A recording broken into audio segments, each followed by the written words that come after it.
Well, I had to come here and be part of the Speaking Out tent. I was chairing a forum on constitutional reform.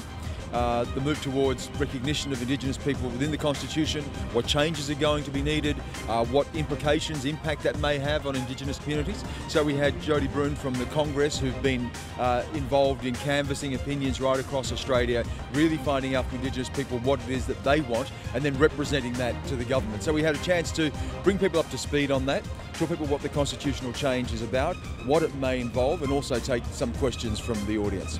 Okay, so as an Indigenous person, what does Survival Day mean to you?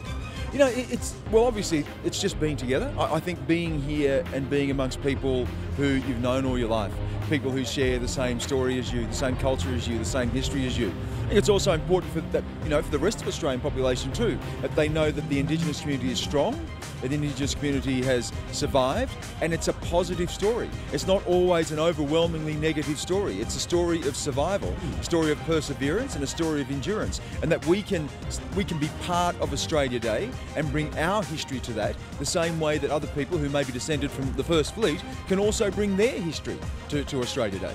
That's a good answer. Have you spent Australia Day overseas? Yeah, I've probably spent more Australia Days overseas in the last 20 years than I have here. So I've spent, 15 years living overseas. Yeah, well, the reason I asked is because I was overseas on Survival Day, Australia Day last year, and I noticed that I was in New Zealand, but the Indigenous part of Australia is being recognised overseas now. What are you noticing about that? Huge. One of the things that really amazed me, no matter where I've been in the world, is the understanding and appreciation for Indigenous people and Indigenous history in Australia. For instance, you go to China and you meet young Chinese students there, young Chinese kids. They all know about Indigenous people. And it's not just, we know who they are. They know the history, they know the politics. They look at the Australian government and they ask hard questions to the Australian government about the treatment of Indigenous people. So there's an incredible awareness. I've been in Pakistan and spoken to people there who know about what it is to be Indigenous in Australia. It's really interesting because where I go in the world, people often mistake me. They'll say, are you Pakistani, are you Afghan, And when I say, no, I'm Aboriginal Australian, immediately there's no question.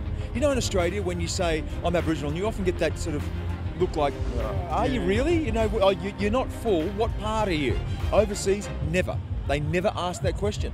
They immediately go, fine, yeah, that's what you are.